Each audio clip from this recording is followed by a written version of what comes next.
কিছু সম্পর্ক পৃথিবীর বুকে আছে যেগুলো আল্লাহ নিজের হাতে নষ্ট করে দেয়, যাতে আপনার জীবন নষ্ট না হয়, আপনার জীবনে অশান্তি নেমে না আসে। সেজন্যে এই পর্যন্ত জীবনের চলার পথে যারা আপনাকে কষ্ট দিয়েছে তারা কেউ আপনার পর ছিল না, সবাই আপনার আপন মানুষ ছিল। তারা আপনাকে কষ্ট দিয়েছে, আঘাত দিয়েছে, আপনার মনকে ভেঙে চুরমাচুর করে দিয়েছে। এজন্য পৃথিবীতে সবচেয়ে বেশি কষ্ট আপন মানুষগুলাই দেবে, এটাই পৃথিবীর নিয়ম। হ্যাঁ, এজন্য তো আমি বলি, ওই দূর থেকে পাহাড়ের উপরে যখন আসমানকে দেখা যায় তখন মনে হয় আসমান পাহাড়ের উপরে দাঁড়িয়ে আছে, কিন্তু বাস্তবতা এমনটি না। আসমান পাহাড়ের কাছে দাঁড়িয়ে নাই, আসমান পাহাড় থেকে অনেক দূরে। ঠিক দুনিয়ার বুকে যে মানুষগুলো দেখলে মনে হয় এরা আমার আপন, না, মানুষ ততটা আপনার আপন না। এজন্য দুনিয়ার মানুষকে আপন না, মওলাকে আপন বানান। মওলাকে যখন মওলাকে আপন বানাবেন, সেই মওলাকে যখন রাতের গভীরে নিজের মনের কথাগুলো যখন ব্যক্ত করবেন, হ্যাঁ, ওই মুনিব, ওই মওলা, ওই আল্লাহকে আপন বানাবেন, যিনি রাতের পর দিন দেয়, যিনি কষ্টের পর আপনার জন্য সুখ রেখে দিয়েছেন। ইন্না মাআল উসরি ইউসরা, কষ্টের সাথে সুখ আছে। আসার সময় একজন বলছে, হুজুর কত মান্নত করেছি, হুজুর নামাজ পড়ি নাই, নামাজ পড়েছি, মোনাজাতে বারবার তাকে চেয়েছি, হুজুর তাকে পাইলাম না। কেঁদে কেঁদে বলছে ছেলেটা, কেঁদে কেঁদে ঢাকায় থাকে। আপনি একবারও চিন্তা করেন নাই, মোনাজাতে শ্বাসরুদ্ধকর মোনাজাত ধরেছেন, আল্লাহর দরবারে চেয়েছেন আপনি, সে তাকে আপনি পান নাই। এবার চিন্তা করেন সে আপনার জন্য কতটা ক্ষতিকারক ছিল, সে আপনার জন্য কতটা ক্ষতিকারক ছিল। যা পাই নাই সেটা আমার ছিল না, আমার তকদিরে যা আছে পাহাড়ের চূড়ায় থাকলে ওখান থেকে আসবে আমার জন্য, আমার জন্য নির্ধারণ হয়ে আছে। একটা কথা মনে রাখবেন, মানুষ মানুষের তকদির নিয়ে যেতে পারে না, মানুষ হক মেরে দিতে পারে, তকদির মারতে পারে না। এই তকদিরে যা রেখেছে তা আসবে আমার জন্য। এজন্য কাউকে না পাইলে হতাশ হবেন না, আলহামদুলিল্লাহ বলেন, আলহামদুলিল্লাহ, কারণ সেটা আপনার জন্য সঠিক ছিল না। আপনার জীবনে এই পর্যন্ত কি কি ঘটবে ঘটবে না, কে কাকে কাছে পাবেন কাকে পাবেন না, কে আপনার জন্য আপন কে আপনার জন্য পর, আপনার ধন সম্পদ আসবে কি আসবে না, আপনি কোন অবস্থায় কাটাবেন, হালত কি অবস্থায় হবে, প্রত্যেকটা জিনিস পূর্ব পরিকল্পনা মাফিক হবে। এগুলা সব পরিকল্পিত, এগুলা পরিকল্পনা করে রেখেছেন কে? ওয়াল্লাহু খায়রুল মাকিরিন। সুবহানাল্লাহ বলবেন না? আল্লাহ সর্বশ্রেষ্ঠ পরিকল্পনাকারী। আমার আল্লাহর পরিকল্পনার মধ্যে কোনোদিন ভুল হয়তো আমরা বুঝতে পারছি না, আমাদের বুঝা আসতেছে না। আপনি যে দুনিয়াকে গোটা পৃথিবী মনে করছেন, হাজার লক্ষ মাইল পৃথিবী আপনি মনে করছেন, দুনিয়া অত বড় নয়। দুনিয়া হচ্ছে আপনার ঘর থেকে গোরস্থান পর্যন্ত। দুনিয়া এত সংক্ষিপ্ত আমাদের জন্য। এজন্য ইমাম হাসান বসরি আলাইহি রাহমা, ওনাকে জিজ্ঞাসা করা হয়েছিল, হুজুর আপনার তাকওয়ার পেছনে মূল রহস্য কি? তখন ইমাম হাসান বসরি বলেছেন, যেদিন থেকে আমি চারটা জিনিস উপলব্ধি করতে পেরেছি, অনুধাবন করতে পেরেছি, সেদিন থেকে আমি তাকওয়া অর্জন করা আমার জন্য সহজ হয়ে গেছে। কয়টা জিনিস? চারটি। এক নাম্বার, যেদিন থেকে আমি অনুধাবন করতে পেরেছি, আমি নিশ্চিত হয়েছি আমার রিজিকের মালিক, আমার জন্য যা বরাদ্দ করে রেখেছে আমার মালিক, এখান থেকে কমবেও না বাড়বেও না। আল্লাহ আমার জন্য যতটুকু নির্ধারণ করেছে ততটুকু আমাকে দেওয়া হবে। এটা যেদিন থেকে আমি জেনেছি, সেদিন থেকে আমার হৃদয়ের মধ্যে তৃপ্ততা এসেছে। আমি দুনিয়ার রিজিক নিয়ে আর চিন্তা করি না, কারণ রিজিক তো আমাকে পাঠানোর আগে নির্ধারণ করে রাখা হয়ে গেছে। দ্বিতীয় নাম্বার, অনুধাবন করেছি, উপলব্ধি করেছি। আমি উপলব্ধি করেছি আমার উপর যা ফরজ করা হয়েছে ইবাদত, আমি ছাড়া আর কেউ আমার ওই ফরজ ইবাদত গুলা করে দেবে না। আমার উপর যা ফরজ করা হয়েছে ইবাদত, ওগুলো আমি ছাড়া পৃথিবীর বুকে আর কেউ করবে না, কেউ করে দেবে না। ওই দিন থেকে আমি মওলার ইবাদত শুরু করে দিয়েছি। তিন নম্বরে আমি অনুধাবন করেছি, মালিক আমাকে দেখছেন, মালিক আমাকে দেখছেন, আল্লাহ আমাকে দেখছেন। আমার প্রতিটি পদক্ষেপ, প্রতিটি ওয়াক্ত, প্রতিটি সেকেন্ড, প্রতিটা সময় প্রতিটা অস্তিত্ব সম্পর্কে আমার মালিক যখন জানেন, এটা যেদিন আমি অনুধাবন করেছি সেদিন থেকে গুনাহ করতে আমার লজ্জাবোধ লাগে। গুনাহ করব তো কোথায় করব? আমার আল্লাহ তো আমার দিকে দেখছেন। আমি গুনাহ করব তো কেমনে করব? আল্লাহ তো আমার দিকে তাকিয়ে আছেন। আমি গুনার মধ্যে লিপ্ত হব তো কেমন ভাবে হব? আমার আল্লাহ তো আমার প্রত্যেকটা বিষয় সম্পর্কে জানেন। ওই দিন থেকে আমি গুনাহ করা ছেড়ে দিয়েছি। 4 নম্বরে আমি উপলব্ধি করেছি মৃত্যু আমার জন্য অপেক্ষা করে বসে আছে। আমি না, মৃত্যু অপেক্ষা করছে আমার জন্য। কখন হায়াত শেষ হবে, কখন আসবে আর নিয়ে যাবে। সেকেন্ড এদিকেও হবে না, সেকেন্ড ওইদিকেও হবে না। উলামা বসে আছেন, আমার কাছে তো ক্ষুদ্র জ্ঞান, আমার কাছে জ্ঞানের মধ্যে সংকীর্ণতা আছে, জ্ঞানের মধ্যে সীমাবদ্ধতা আছে। আল্লাহ তো কোরআনে বলেছেন ওয়াজাআত সাকারাতুল মাউত বিল হক, মৃত্যু অবশ্যই অবশ্যই আসবে। হ্যাঁ, যেদিন থেকে আমি জেনেছি, উপলব্ধি করেছি মৃত্যু আমার জন্য অপেক্ষা করে বসে আছে, সেদিন থেকে আমি আল্লাহর দিদারে যাওয়ার জন্য নিজেকে প্রস্তুতি করে নিয়েছি। সুবহানাল্লাহ। এই 4টা জিনিস যেদিন থেকে আমি উপলব্ধি করেছি, ওই দিন থেকে আমি তাকওয়া অর্জন করা শুরু করে দিয়েছি। আমার জন্য তাকওয়া অর্জন সহজ হয়ে গেছে। এজন্য মনে রাখবেন, পৃথিবীর বুকে আমাদের জিন্দেগি হচ্ছে সংক্ষিপ্ত, জিন্দেগি হচ্ছে ক্ষুদ্র। আপনি দুনিয়ার বুকে একা থাকতে পারেন না একটা অন্ধকার কামরায়, অথচ সেই আপনাকে আমাকে ওই গোরস্থানে হাজার লক্ষ বছর, না জানি কয় বছর, ওই গোরস্থানে একাকী দিন কাটাতে হবে। একাকী। যে মানুষটাও দিন দুপুরে কবরস্থানে যেতে ভয় লাগে, কবরের পাশ দিয়ে যায় না দিন দুপুরে, রাতের বেলা নাই, দিন দুপুরে যায় না, জঙ্গল টাইপের গোরস্থান, বাঁশঝাড়ের মধ্যে গোরস্থান যায় না, পাহাড়ের চূড়ায় গোরস্থান যায় না, দিন দুপুরেও যায় না ভয়ে। একদিন ওই মানুষটাকেও ওই গোরস্থানে থাকতে হবে। কথা বলেন ঠিক না? তো প্রস্তুতি আমাদেরকে নিতেই হবে, না নেওয়া ছাড়া কোনো উপায় নাই। আমাদের রেজাল্ট সামনে, আমরা এখন দাঁড়িয়ে আছি, সময় আসবে একদিন নিতর দেহ নিয়ে পড়ে থাকতে হবে। এজন্য নিজেকে প্রস্তুতি গ্রহণ করতে হবে, প্রস্তুত করতে হবে। আগামী দিন আমার জন্য অপেক্ষা করছে, কেউ থাকবে না, একলা চলো, একলা চলো, একলা চলো রে। নামাজের মধ্যে খুশু আসার অন্যতম মাধ্যম হচ্ছে আপনি যখন সূরা ফাতিহা পড়তেছেন, আলহামদুলিল্লাহি রাব্বিল আলামিন আর রহমানির রহিম মালিক ইয়াউমিদ্দিন ইয়্যাকা না'বুদু ওয়া ইয়্যাকা নাস্তাঈন ইহদিনাস সিরাতাল মুস্তাকিম সিরাতাল লাযীনা আন'আমতা আলাইহিম গায়রিল মাগদুবি আলাইহিম ওয়ালাদ-দাল্লিন।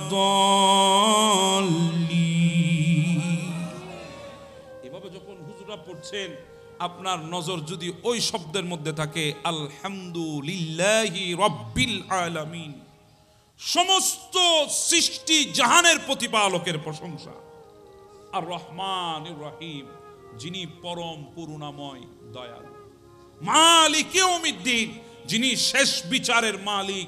এভাবে প্রত্যেকটা শব্দের দিকে যখন আপনার মনোযোগ হবে, আপনার মন কোনোদিন দুনিয়ার দিকে যেতে পারবে না। খুশু অর্জন করার অন্যতম একটা মাধ্যম। দ্বিতীয় নম্বর মাধ্যম, আপনি যখন নামাজ পড়তেছেন, আমাদের অনেক ভাই বলে হুজুর নামাজে দাঁড়াইলে অনেকগুলো খেয়াল আমাদের মধ্যে চলে আসে। কেন আসে জানেন? কারণ যখন আপনি নামাজে দাঁড়িয়েছেন, নামাজ কিভাবে পড়তে হবে, সুন্নত যেই তরিকাগুলো আছে, আমার নবী নামাজের ভেতরে যে সুন্নত তরিকা দিয়েছেন, আমরা ওই তরিকাগুলোকে ফলো করি না। এজন্য নামাজের ভেতরে আমাদের মনোযোগ থাকে না, দুনিয়ার সমস্ত খেয়াল আমার মাথার উপর চেপে বসেছে। কথা বলেন ঠিক না? আমরা তো এখন অনেকে নামাজ পড়ি, নিয়ত বেঁধেছি,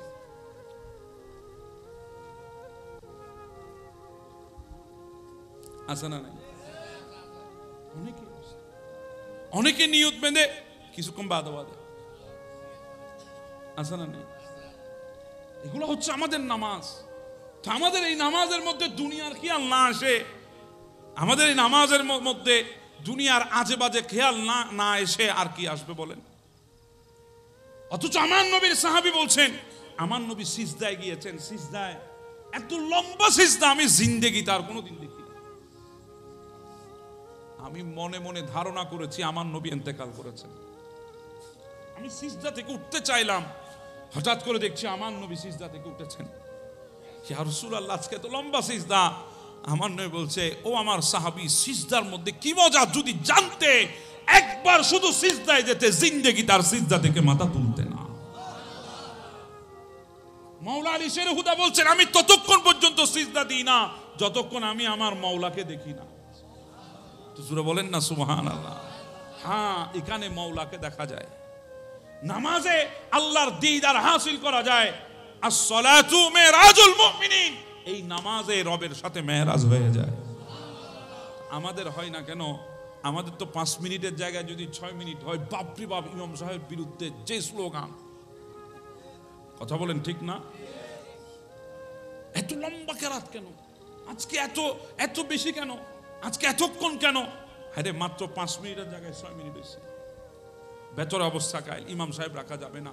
আমাদের কাছে সবচেয়ে ভালো ইমাম হচ্ছে ওই বান্দা, যেই বান্দা 2 মিনিটে নামাজ শেষ করে দিতে পারে। 5G হুজুর, কোন জি? 5G নামাজ 5G গতিতে চলতেছে। আল্লাহ আল্লাহ আল্লাহ আমাদেরকে বোঝার তৌফিক দান করেন। আপনি দাঁড়িয়েছেন সুন্দর করে, আপনাকে সুন্দরভাবে দাঁড়াতে হবে। আমাদের অনেক ভাই আছে এখনো জানে না, হয়তো আমার কথাগুলো আপনাদের কষ্ট লাগতেছে। অনেক ভাই আছে এখনো জানে না নামাজের ভেতরে কি পোশাক নিয়ে যেতে হবে। আমি অনেক ভাইকে দেখেছি নামাজে দাঁড়িয়েছে, আমাদের ভাইয়েরা কতগুলা প্যান্ট পরে, জিন্স প্যান্ট আছে না, অনেক টাকা দিয়ে কিনে। এগুলা তো বাবা, আমি গরিব মানুষ, এগুলা কেনারও স্বপ্ন দেখার সুযোগ নেই। অনেক দামি জিনিস ভাইয়েরা অনেক টাকা দিয়ে কেনেন, কিন্তু দেখলাম কেনার পরে যখন মসজিদে গেল, প্যান্ট তো পরেছে নাভির নিচে, ওই পেছনের বর্ডারের বরাবর। যখন সিজদায় গেছে, টি শার্ট যখন উপর উঠে গেছে, আরে বাপরে বাপ, সোনার বাংলা গোড়া দেখা যাইতেছে। এবার বলেন, যে সিজদা গেছে ইতার নামাজ আছে না? ফিসুদি যে দাঁড়াইছে ইতার নামাজ আছে? কারোই তো নামাজ নাই। অথচ আমার ভাই জানে না নামাজের বাহিরের ফরজের এক ফরজ হচ্ছে আপনাকে সতর ডাকতে হবে। ভেতরে বাহিরে 13 ফরজ, 13 ফরজের এক ফরজ আপনাকে কি ডাকতে হবে। আমার ভাইটা এখনো সতর কোথায় সেটাও জানে না, প্যান্ট পড়েছে নাভির নিচে। অনেক ভাই দেখবেন উচ্চ শিক্ষায় শিক্ষিত, মনে কষ্ট নেবেন না, উচ্চ শিক্ষায় শিক্ষিত, প্যান্ট পড়েছে হাঁটুর উপরে। বাপরে বাপ, যদি বলি এটা কে, কয় মাম্মি ডেডির ফুলা। কথা বলেন ঠিক না? বড় লোকের বড় বেটা, বড় কাজ কারবার, হাফ প্যান্ট ছাড়া পড়তে পারে না, চলতে পারে না, রাতের বেলায় ঘুরে রাস্তায় রাস্তায় হাফ প্যান্ট পরে। আরে জানো না তোমার সতর কোথায়? তোমার সতর নাভির উপর থেকে হাঁটুর নিচে পর্যন্ত। তুমি যে হাঁটুর উপরে প্যান্ট পরে রাস্তায় রাস্তায় ঘুরছো, তুমি কবিরা গুনাহ করেছো। তোমাকে যারা দেখেছে তাদেরও গুনাহ হয়ে গেছে। তুমি কবিরা গুনাহ করেছো, কবিরা, সগীরা না, কবিরা গুনাহ করেছো। তুমি সতর দেখিয়েছো, তোমার ভেতর আজকে আইডিয়া নাই তুমি কি করতেছো। এবার আমাকে বলেন, ওই সময় যদি মালাকুল মউত আসে, কলমা বের হবে তো কিভাবে? আল্লাহ আমাদেরকে বোঝার তৌফিক দান করুন। খুশু থাকতে হবে নামাজের ভেতরে। কি থাকতে হবে? মনোযোগ, বিনয়ী হতে হবে, আন্তরিক হতে হবে নামাজের ভেতরে। এটা মুমিনের 1 নম্বর বৈশিষ্ট্য। এটা আমাদের ভেতরে যদি থাকে তাহলে বুঝবেন আমরা মুমিন। যদি না থাকে তওবা করে আজকে থেকে নিজের ভেতরে আনার জন্য চেষ্টা করেন। আল্লাহ তৌফিক দান করে দাও। দ্বিতীয় নাম্বার, ওয়াল্লাযীনা হুম আনিল লুগুবিল মুরিদুন। মুমিন অহেতুক বিষয় থেকে বিরত থাকে। মুমিন কোনোদিন অহেতুক বিষয়ের মধ্যে যাবে না। অহেতুক কথাবার্তা, অহেতুক চালচলন, অপ্রয়োজনীয় জিনিস নিয়ে চিন্তা ভাবনা কোনোদিন মুমিন করবে না। আমার নবী বলেন, মিন হুসনি ইসলামিল মারই তারকাহু মা লা ইয়ানিহি। মুসলিমদের মধ্যে সবচাইতে সুন্দর নিদর্শন হলো ওই বান্দা অর্থহীন কাজ ত্যাগ করবে। মুমিন কোনোদিন অর্থহীন কাজ করবে না, অহেতুক কথাবার্তা মুমিন কখনো বলবে না। মুমিন তার চলা চরিত্রের মধ্যে মানুষকে কোনোদিন কষ্ট দেবে না। কোনো সময় কোনো দিন কোনো ক্ষেত্রে মুমিন যেখানে সেখানে কথা বলবে না। এই জন্য আমার নবীকে বলা হলে ও ইয়া রাসূলুল্লাহ নাজাত পাওয়ার সহজ পদ্ধতি কি? আমার নবী বলে তিনটা জিনিস যদি করতে পারো দুনিয়ায় বসে আল্লাহর নাজাত পেয়ে যাবে। এক নম্বরে তুমি যেখানে সেখানে কথা বলবা না, জুবান বন্ধ রাখবা, তাহলে তুমি নাজাত পেয়ে যাবে। দ্বিতীয় নাম্বার, অযথা ঘর থেকে বের হবা না, অযথা ঘর থেকে বের হবা না, কাজ নাই ঘরে বসে থাকবা, পরিবার পরিজনকে সময় দিবা, বাহিরে গিয়ে আড্ডাবাজি করবা না, বন্ধু বান্ধবের সাথে অহেতুক কথাবার্তা বলবা না। আর তিন নাম্বার হলো মানুষকে গালি দেবা না। এই তিনটা জিনিস যদি রাখতে পারো আল্লাহর নাজাত তোমার জন্যে। মুমিন কখনো অহেতুক কথা বলবে না। এখন তো আমাদের দেশে দোকানে বসে বসে অহেতুক কথা আছে না নাই? জীবনে আছে না নাই? এজন্য দেখবেন বেশি কথা বলতে যাবেন সেখানে বেশি ফাঁদে পড়বেন। কথা বেশি বলবেন না, কথা কম বলার চেষ্টা করবেন, কারণ কম কথার মধ্যে মজা আছে। কম কথার মধ্যে কি আছে? মজা আছে। অহেতুক কথার মধ্যে কোনো মজা নাই। এজন্য মদিনায় তৈবার মধ্যে আমার নবীর যত সাহাবায়ে কেরাম মসজিদে নববীর ভেতরে নামাজ আদায় করতেন, এমন ভাবে নামাজের মধ্যে কিয়ামের মধ্যে দাঁড়াতেন, তাকবীরে তাহরিমা করে আল্লাহর দরবারে নিজেকে সুপর্দ করে দিতেন। নামাজের মধ্যে এমন খুশু ছিল, এমন খুজু ছিল, কারণ ওনাদের নিজেদের মধ্যে সবচাইতে বড় যে নিয়ত ছিল, আমি এমন এক মাওলার দরবারে দাঁড়িয়েছি, ওই মাওলা আমাকে দেখতেছে। আমি এমন এক মাওলার কুদরতের কদমের মধ্যে সিজদা দেব, যেই মাওলা আমার প্রত্যেকটা হালত সম্পর্কে জানেন। এমন ভাবে তারা দাঁড়িয়ে যেতেন, এমন ভাবে তাদের নামাজের মধ্যে খুশু আর হুজু ছিল, এমন ভাবে মনোযোগী ছিল নামাজের ভেতরে। উড়ন্ত পাখি যখন মদিনার আসমানের উপর দিয়ে যেত, অনেক সময় নবীর সাহাবীদেরকে গাছ মনে করে তাদের কাঁধের মধ্যে এসে বসে যেতে।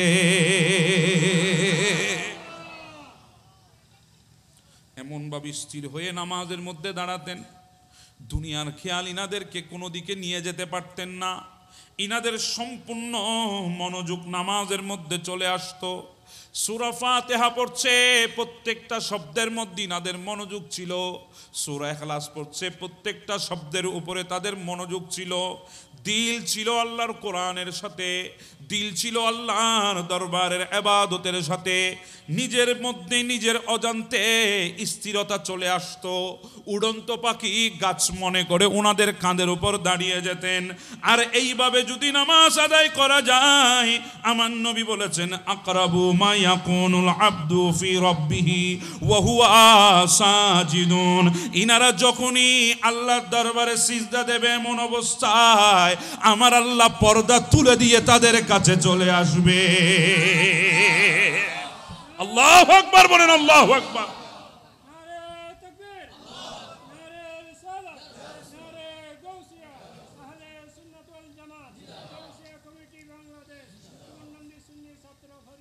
নামাজের মধ্যে খুশু আসার অন্যতম মাধ্যম হচ্ছে আপনি যখন সূরা ফাতিহা পড়তেছেন। আমাদের হুজুররা কত সুন্দর করে সূরা ফাতিহা পড়ে, কথা বলেন ঠিক না? কত সুন্দর তেলাওয়াত। আলহামদুলিল্লাহি রাব্বিল আলামিন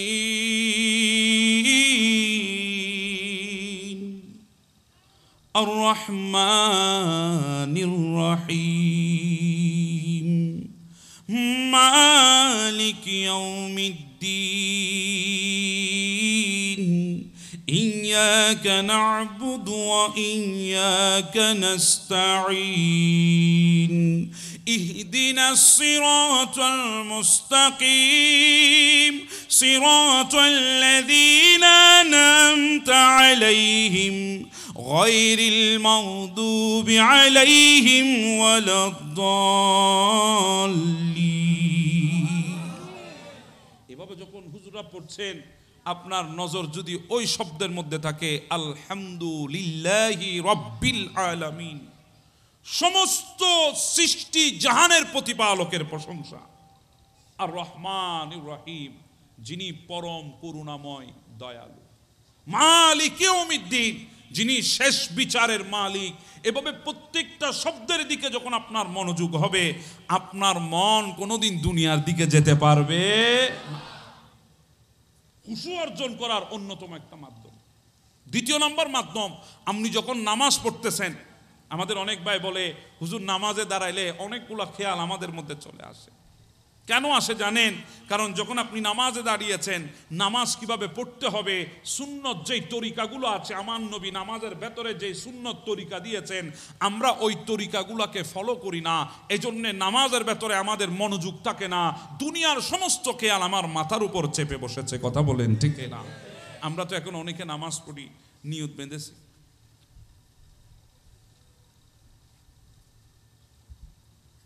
আছে না নাই? অনেকে নিয়ত বেঁধে কিছুক্ষণ বাদে বাদে, আছে না নেই? এগুলো হচ্ছে আমাদের নামাজ। তো আমাদের এই নামাজের মধ্যে দুনিয়ার খেয়াল না আসে, আমাদের এই নামাজের মধ্যে দুনিয়ার আজে বাজে খেয়াল না এসে আর কি আসবে বলেন? অথচ আমার নবীর সাহাবী বলছেন, আমার নবী সিজদায় গিয়েছেন, সিজদায় এত লম্বা সিজদা আমি জিন্দেগি তার কোনোদিন দেখি না। আমি মনে মনে ধারণা করেছি আমার নবী ইন্তেকাল করেছেন। আমি সিজদা থেকে উঠতে চাইলাম, হঠাৎ করে দেখছি আমার নবী সিজদা থেকে উঠেছেন। ইয়া রাসূলুল্লাহ, আজকে তো লম্বা সিজদা। আমার নবী বলছে, ও আমার সাহাবী, সিজদার মধ্যে কি মজা যদি জানতে, একবার শুধু সিজদায় যেতে, জিন্দেগি তার সিজদা থেকে মাথা তুলতে না। মাওলা আলী শের হুদা বলছেন, আমি ততক্ষণ পর্যন্ত সিজদা দিই না যতক্ষণ আমি আমার মাওলাকে দেখি না। তো জোরে বলেন না সুবহানাল্লাহ। হ্যাঁ, এখানে মাওলাকে দেখা যায়, নামাজে আল্লাহর দিদার হাসিল করা যায়। আস-সালাতু মিরাজুল মুমিনিন, এই নামাজে রবের সাথে মেরাজ হয়ে যায়। আমাদের হয় না কেন?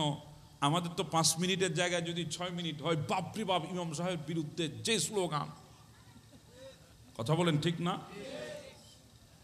এত লম্বা কেরাত কেন আজকে? এত বেশি কেন আজকে? এতক্ষণ কেন? আরে মাত্র 5 মিনিটের জায়গায় 6 মিনিট হয়েছে। ভেতরে অবস্থা কাইল, ইমাম সাহেব রাখা যাবে না। আমাদের কাছে সবচেয়ে ভালো ইমাম হচ্ছে ওই বান্দা, যেই বান্দা 2 মিনিটে নামাজ শেষ করে দিতে পারে। 5G হুজুর, কোন জি? 5G নামাজ 5G গতিতে চলতেছে। আল্লাহ আল্লাহ আল্লাহ আমাদেরকে বোঝার তৌফিক দান করেন। আপনি দাঁড়িয়েছেন সুন্দর করে, আপনাকে সুন্দরভাবে দাঁড়াতে হবে। আমাদের অনেক ভাই আছে এখনো জানে না, হয়তো আমার কথাগুলো আপনাদের কষ্ট লাগতেছে। অনেক ভাই আছে এখনো জানে না নামাজের ভেতরে কি পোশাক নিয়ে যেতে হবে। আমি অনেক ভাইকে দেখেছি নামাজে দাঁড়িয়েছে, আমাদের ভাইয়েরা কতগুলো প্যান্ট পরে, জিন্স প্যান্ট আছে না, অনেক টাকা দিয়ে কিনে। এগুলো তো বাবা, আমি গরিব মানুষ, এগুলো কেনারও স্বপ্ন দেখার সুযোগ নেই। অনেক দামি জিনিস ভাইয়েরা অনেক টাকা দিয়ে কেনেন, কিন্তু দেখলাম কেনার পরে যখন মসজিদে গেল, প্যান্ট তো পরেছে নাভির নিচে, ওই পেছনের বর্ডারের বরাবর। যখন সিজদায় গেছে, টি শার্ট যখন উপর উঠে গেছে, আরে বাপরে বাপ, সোনার বাংলা গোড়া দেখা যাইতেছে। এবার বলেন, যে সিজদা গেছে ইতার নামাজ আছে না? ফিসুদি যে দাঁড়াইছে ইতার নামাজ আছে? কারোই তো নামাজ নাই। অথচ আমার ভাই জানে না, নামাজের বাহিরের ফরজের এক ফরজ হচ্ছে আপনাকে সতর ডাকতে হবে। ভেতরে বাহিরে 13 ফরজ, 13 ফরজের এক ফরজ আপনাকে কি ডাকতে হবে। আমার ভাইটা এখনো সতর কোথায় সেটাও জানে না, প্যান্ট পরেছে নাভির নিচে। অনেক ভাই দেখবেন উচ্চ শিক্ষায় শিক্ষিত, মনে কষ্ট নেবেন না, উচ্চ শিক্ষায় শিক্ষিত, প্যান্ট পরেছে হাঁটুর উপরে। বাপরে বাপ, যদি বলি এটা কে, কয় মাম্মি ডেডির ফুলা। কথা বলেন ঠিক না? বড় লোকের বড় বেটা, বড় কাজ কারবার, হাফ প্যান্ট ছাড়া পড়তে পারে না, চলতে পারে না, রাতের বেলায় ঘুরে রাস্তায় রাস্তায় হাফ প্যান্ট পরে। আরে জানো না তোমার সতর কোথায়? তোমার সতর নাভির উপর থেকে হাঁটুর নিচে পর্যন্ত। তুমি যে হাঁটুর উপরে প্যান্ট পরে রাস্তায় রাস্তায় ঘুরছো, তুমি কবিরা গুনাহ করেছো। তোমাকে যারা দেখেছে তাদেরও গুনাহ হয়ে গেছে। তুমি কবিরা গুনাহ করেছো, কবিরা, সগীরা না। কবিরা গুনাহ করেছো, তুমি সতর দেখিয়েছো, তোমার ভেতর আজকে আইডিয়া নাই তুমি কি করতেছো। এবার আমাকে বলেন, ওই সময় যদি মালাকুল মউত আসে, কলমা বের হবে তো কিভাবে? আল্লাহ আমাদেরকে বোঝার তৌফিক দান করুন। গুনেগারের গুনাহ গজরে দরদে আপনার, গুনেগারের গুনাহ গজরে দরদে আপনার, দয়া করে তারাইবেন, দয়া করে তারাইবেন উম্মত গুনেগার নবীজি। আল্লাহ আল্লাহ আল্লাহ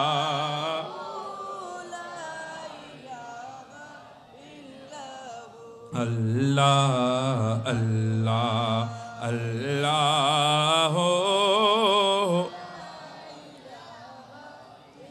মতের তুফান চলবে যখন নবীজি আমার, মতের তুফান চলবে যখন নবীজি আমার, দয়া করে দেখাইবেন, দয়া করে দেখাইবেন চেহারায়ে আনোয়ার নবীজি। আল্লাহ আল্লাহ আল্লাহ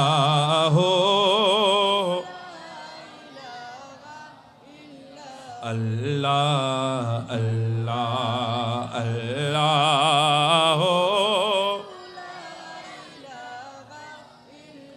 লা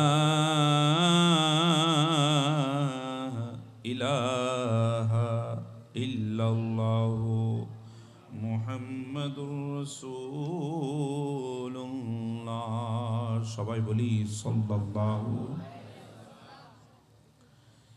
দরে আকদাস पे हाले दिल सुनाना याद आता है, मदीना याद आता है, मदीना याद आता है। दरे अक़दस पे हाले दिल सुनाना याद आता है, मदीना याद आता है, मदीना याद आता है। मदीने में गुजरा वो ज़माना याद आता है, मदीना याद आता है, मदीना याद आता है। अदब से बैठ कर उस गुंबदे हदरा के साए में, अदब से बैठ कर उस गुंबदे हदरा के साए में, नबी की याद में आंसू बहाना याद आता है, मदीना याद आता है, मदीना याद आता है मदीने में गुजरा वो ज़माना याद आता है मदीना याद आता है मदीना याद आता है। আল্লাহ আমাদেরকে একবার মদিনা যাওয়ার তৌফিক দান করে দাও। প্রত্যেকটা সময়ে প্রশংসাকার, চাই জীবনের খারাপ সময়, চাই জীবনের ভালো সময়, আলহামদুলিল্লাহি আলা কুল্লি হাল, সর্ব অবস্থায় প্রশংসা হবে তিনি কে। এটা আওয়াজে বলি তিনি কে? আল্লাহ। আমাকে বিষয় দিয়েছেন সূরা মুমিনের আলোকে মুমিনদের পরিচয় এবং বৈশিষ্ট্য নিয়ে আলোচনা করার জন্য। ব্যাপক কথা। পৃথিবীর জমিনের মধ্যে আল্লাহ পাকের অসংখ্য বান্দা আল্লাহ প্রেরণ করেছেন। ওই বান্দাদের মধ্যে সবচাইতে বেশি আল্লাহর কাছে তারা হচ্ছে মুমিন। একটু জোরে বলবেন না সুবহানাল্লাহ। আমরা মুমিন না ফাসিক? জি বলেন, মুমিন না ফাসিক? এটা আমাদের বিশ্বাস আছে না নাই? আওয়াজে প্রমাণ করি আমরা মুমিন না ফাসিক? আল্লাহ আমাদেরকে মুমিন হিসাবে কবুল করে না। আমরা মুমিন। মুমিনের জন্য আল্লাহ পাক কিছু বৈশিষ্ট্য রেখেছেন। আর পৃথিবীর বুকে মুমিন কারা জানেন? আল্লাহ বলছেন সূরা মুমিনের প্রথম আয়াতে কারিমার মধ্যে, কদ আফলাহাল মুমিনুন। তো জোরে বলেন সুবহানাল্লাহ। নিশ্চয়ই সফলতা অর্জন করেছে মুমিনরা। যারা মুমিন তারা সফল, যারা মুমিন তারা কামিয়াব, যারা মুমিন তারা শ্রেষ্ঠ, যারা মুমিন তারা উত্তম, যারা মুমিন তারা মকবুল। সুবহানাল্লাহ। আমাদেরকে মুমিন বানিয়েছেন কে? পৃথিবীতে অনেক মানুষ আছে আমার চাইতে দামি মানুষ। অসুবিধা হচ্ছে আপনাদের? আর তারা জালগুতি ফানলা অনারাও যেগুলো আরে ফেলে আর কেন কিছু।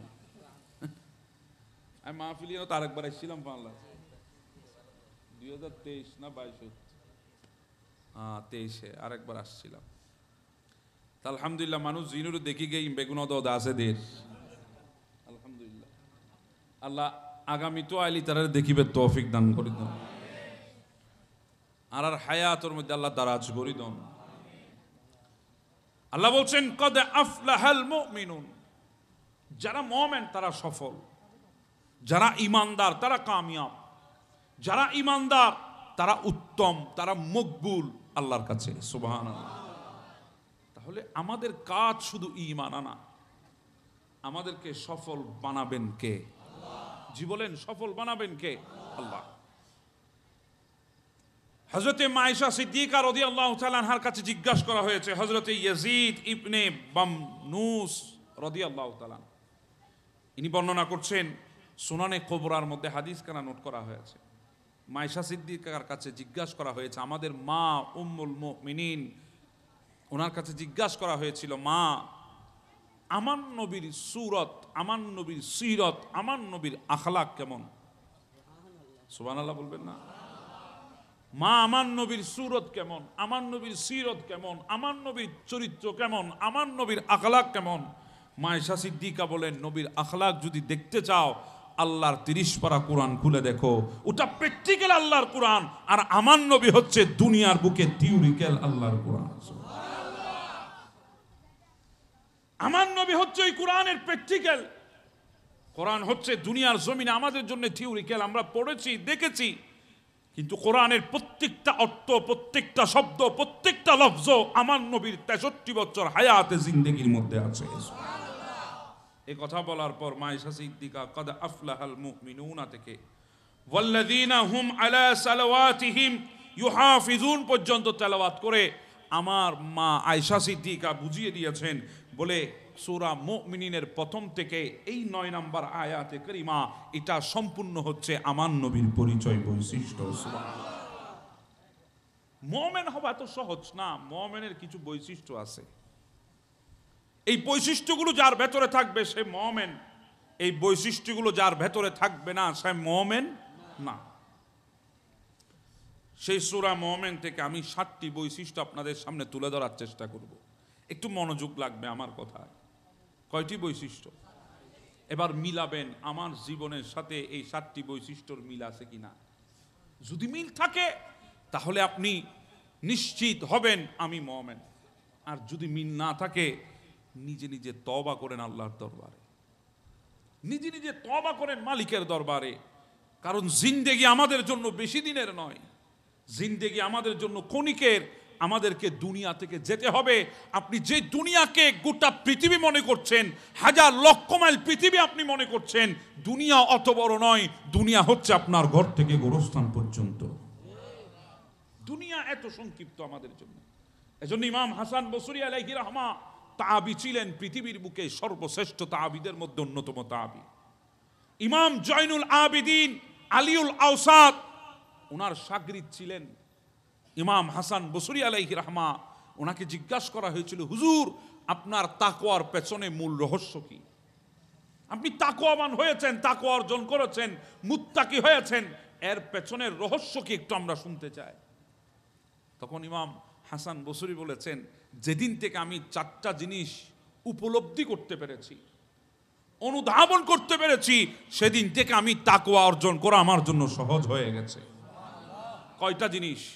4টি। 1 নাম্বার, যেদিন থেকে আমি অনুধাবন করতে পেরেছি, আমি নিশ্চিত হয়েছি আমার রিজিকের মালিক জি বলেন কে? আমার জন্য যা বরাদ্দ করে রেখেছে আমার মালিক রাজ্জাক, আমার জন্য যা রিজিক বরাদ্দ করেছে এখান থেকে কমবেও না বাড়বেও না। আল্লাহ আমার জন্য যতটুকু নির্ধারণ করেছে ততটুকু আমাকে দেওয়া হবে। এটা যেদিন থেকে আমি জেনেছি সেদিন থেকে আমার হৃদয়ের মধ্যে তৃপ্ততা এসেছে। আমি দুনিয়ার রিজিক নিয়ে আর চিন্তা করি না, কারণ রিজিক তো আমাকে পাঠানোর আগে নির্ধারণ করে রাখা হয়েছে। 2 নাম্বার, অনুধাবন করেছি, উপলব্ধি করেছি আমি। কয় নাম্বার?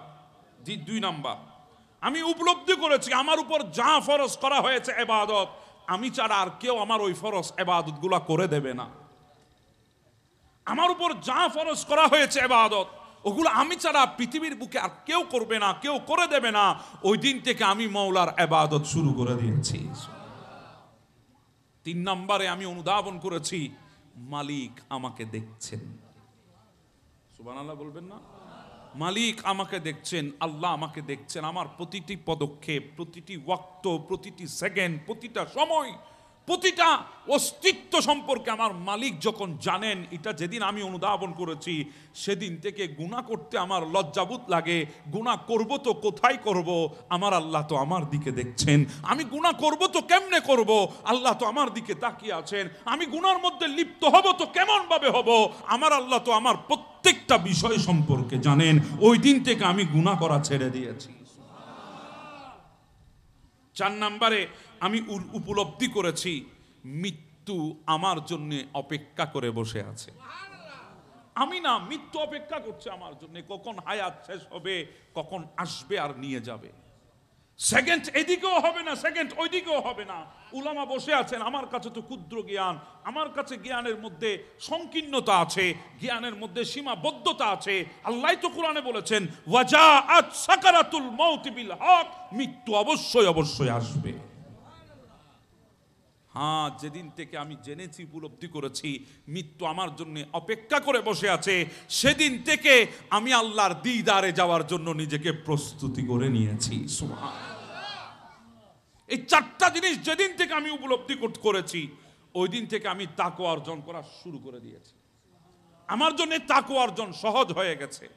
এজন্য মনে রাখবেন, পৃথিবীর বুকে আমাদের জিন্দেগি হচ্ছে সংক্ষিপ্ত, জিন্দেগি হচ্ছে ক্ষুদ্র। আপনি দুনিয়ার বুকে একা থাকতে পারেন না একটা অন্ধকার কামরায়। একা আপনার দ্বারা থাকা সম্ভব হয় না। অন্ধকার ছোট্ট একটি কামরার ভেতরে আপনার কাছ থেকে যদি মোবাইল ফোনটা যদি কেড়ে নেওয়া হয়, একটা 10 বাই 15 ফিটের একটা রুমের মধ্যে যদি আপনাকে ঢুকায় দেওয়া হয়, দরজা জানলা বন্ধ করে দেওয়া হয়, আপনার যদি কারেন্ট যদি বন্ধ করে দেওয়া হয়, বিদ্যুৎ সংযোগ যদি বিচ্ছিন্ন করে দেওয়া হয়, আপনি সেখানে 1 ঘন্টাও টিকতে পারবেন না। 1 ঘন্টাও আপনি টিকতে পারবেন না। অথচ সেই আপনাকে আমাকে ওই গোরস্থানে হাজার লক্ষ বছর, না জানি কয় বছর ওই গোরস্থানে একাকী দিন কাটাতে হবে, একাকী। যে মানুষটাও দিন দুপুরে কবরস্থানে যেতে ভয় লাগে, কবরের পাশ দিয়ে যায় না দিন দুপুরে, রাতের বেলা নাই, দিন দুপুরে যায় না, জঙ্গল টাইপের গোরস্থান, বাঁশঝাড়ের মধ্যে গোরস্থান যায় না, পাহাড়ের চূড়ায় গোরস্থান যায় না, দিন দুপুরেও যায় না ভয়ে। একদিন ওই মানুষটাকেও ওই গোরস্থানে থাকতে হবে। কথা বলেন ঠিক না? তো প্রস্তুতি আমাদেরকে নিতেই হবে, না নেওয়া ছাড়া কোনো উপায় নাই। আমাদের রেজাল্ট সামনে, আমরা এখন দাঁড়িয়ে আছি, সময় আসবে একদিন নিতর দেহ নিয়ে পড়ে থাকতে হবে। কথা বলেন ঠিক না? আপনারা কি মনে কষ্ট পেয়ে গেছেন আমার কথাগুলো? এজন্য নিজেকে প্রস্তুতি গ্রহণ করতে হবে, প্রস্তুত করতে হবে, নিজের ভেতরে প্রস্তুতি নিতে হবে। আগামী দিন আমার জন্য অপেক্ষা করছে, কেউ থাকবে না, একলা চলো, একলা চলো, একলা চলো রে। কথা বলেন ঠিক না? এজন্য একটা কথা মনে রাখবেন, আমাদের দেশে অনেক ভাইয়েরা আছেন, একবার চিন্তা করে দেখেন, এই পর্যন্ত জীবনের চলার পথে যারা আপনাকে কষ্ট দিয়েছে, তারা কেউ আপনার পর ছিল না, সবাই আপনার আপন মানুষ ছিল। তারা আপনাকে কষ্ট দিয়েছে, আঘাত দিয়েছে, আপনার মনকে ভেঙে চুরমাচুর করে দিয়েছে, সবাই আপনার আপন ছিল। এজন্য পৃথিবীতে সবচেয়ে বেশি কষ্ট আপন মানুষগুলাই দেবে, এটাই পৃথিবীর নিয়ম। হ্যাঁ, এজন্য তো আমি বলি, ওই দূর থেকে পাহাড়ের উপরে যখন আসমানকে দেখা যায়, তখন মনে হয় আসমান পাহাড়ের উপরে দাঁড়িয়ে আছে, কিন্তু বাস্তবতা এমনটি না। আসমান পাহাড়ের কাছে দাঁড়িয়ে নাই, আসমান পাহাড় থেকে অনেক দূরে। ঠিক দুনিয়ার বুকে যে মানুষগুলো দেখলে মনে হয় এরা আমার আপন, না, মানুষ ততটা আপনার আপন না। এজন্য দুনিয়ার মানুষকে আপন না, মওলাকে আপন বানান। মওলাকে, আল্লাহকে নিজের জীবনের মধ্যে আপন বানান। যখন মওলাকে আপন বানাবেন, সেই মওলাকে যখন রাতের গভীরে নিজের মনের কথাগুলো যখন ব্যক্ত করবেন, হ্যাঁ, ওই মুনিব, ওই মওলা, ওই আল্লাহকে আপন বানাবেন, যিনি রাতের পর দিন দেয়, যিনি কষ্টের পর আপনার জন্য সুখ রেখে দিয়েছেন। ইন্না মাআল উসরি ইউসরা, কষ্টের সাথেই সুখ আছে, কষ্টের সাথেই সুখ আছে। আপনি দুনিয়া কাউকে আপন বানানোর দরকার নেই, আপনি মালিককে আপন বানান। আমাদের অনেক ভাইরা দেখবেন বলে, এত চাই আল্লাহর দরবারে, পাই না কেন? চাওয়ার মধ্যে কোনো ত্রুটি নাই, শ্বাসরুদ্ধকর মুনাজাত আল্লাহর দরবারে করছি শুধু একজনকে পাওয়ার জন্য। আমি আসার সময় কিছুক্ষণ আগেও, মাঝে মধ্যে তো না হইলেও ডেলি 10 থেকে 20টা ফোন থাকে শুধু এই পারপাসে। আসার সময় একজন বলছে, হুজুর কত মান্নত করেছি, হুজুর নামাজ পড়ি নাই, নামাজ পড়েছি, মোনাজাতে বারবার তাকে চেয়েছি, হুজুর তাকে পাইলাম না। কাকে পাই নাই আপনারা তো ভালোই বুঝেন আমার থেকে, এত কথা তো আর বলতে হয় না, ইশারাই তো বুঝেন। কেঁদে কেঁদে বলছে ছেলেটা, কেঁদে কেঁদে ঢাকায় থাকে। আপনি একবারও চিন্তা করেন নাই, মুনাজাতে শ্বাসরুদ্ধকর মুনাজাত ধরেছেন আল্লাহর দরবারে, চেয়েছেন আপনি, সে তাকে আপনি পান নাই। এবার চিন্তা করেন সে আপনার জন্য কতটা ক্ষতিকারক ছিল, সে আপনার জন্য কতটা ক্ষতিকারক ছিল। কিছু সম্পর্ক পৃথিবীর বুকে আছে যেগুলো আল্লাহ নিজের হাতে নষ্ট করে দেয়, যাতে আপনার জীবন নষ্ট না হয়, আপনার জীবনে অশান্তি নেমে না আসে। সেজন্যে আমি বলছিলাম, সব সময় বলবেন আলহামদুলিল্লাহ। যা পাই নাই সেটা আমার ছিল না, আমার তকদিরে যা আছে পাহাড়ের চূড়ায় থাকলে ওখান থেকে আসবে আমার জন্য নির্ধারণ হয়ে আছে। একটা কথা মনে রাখবেন, মানুষ মানুষের তকদির নিয়ে যেতে পারে না, মানুষ হক মেরে দিতে পারে, তকদির মারতে পারে না। এই তকদিরে যা রেখেছে তা আসবে আমার জন্য। একটু জোরে বলবেন না সুবহানাল্লাহ। এজন্য কাউকে না পাইলে হতাশ হবেন না, আলহামদুলিল্লাহ বলেন আলহামদুলিল্লাহ। কারণ সেটা আপনার জন্য সঠিক ছিল না, সেটা আপনার জন্য সঠিক ছিল না। আপনার জীবনে এই পর্যন্ত দুনিয়ার আসার থেকে শুরু করে মৃত্যু পর্যন্ত কি কি ঘটবে, ঘটবে না, কে কাকে কাছে পাবেন, কাকে পাবেন না, কে আপনার জন্য আপন, কে আপনার জন্য পর, আপনার ধন সম্পদ আসবে কি আসবে না, আপনি কোন অবস্থায় কাটাবেন, হালত কি অবস্থায় হবে, প্রত্যেকটা জিনিস পূর্ব পরিকল্পনা মাফিক হবে। এগুলো সব পরিকল্পিত, এগুলো পরিকল্পনা করে রেখেছেন কে? ওয়াল্লাহু খায়রুল মাকিরিন। সুবহানাল্লাহ বলবেন না? আল্লাহ সর্বশ্রেষ্ঠ পরিকল্পনাকারী। আমার আল্লাহর পরিকল্পনার মধ্যে কোনোদিন ভুল হয়তো আমরা বুঝতে পারছি না, আমাদের বুঝা আসতেছে না। এজন্য মুমিনের কয়টা বৈশিষ্ট্যের কথা আমি বলেছি? 7টি। 7 কয়টি? 7টি বৈশিষ্ট্য। 1 নাম্বার বৈশিষ্ট্য মুমিনের আল্লাযীনা হুম ফি সালাতিহিম খাশিউন। সুবহানাল্লাহ বলবেন না? 1 নাম্বার বৈশিষ্ট্য, যারা নামাজে আন্তরিকভাবে বিনয়ী। মুমিন যখন নামাজ পড়বে, নামাজের মধ্যে খুশু থাকবে, বিনয়ী থাকবে, আন্তরিক থাকবে, নামাজের ভেতরে তাদের মনোযোগ থাকবে। মুমিনের নামাজের ভেতরে খুশু থাকবে। মুমিন খুশু ছাড়া নামাজ আদায় করবে না।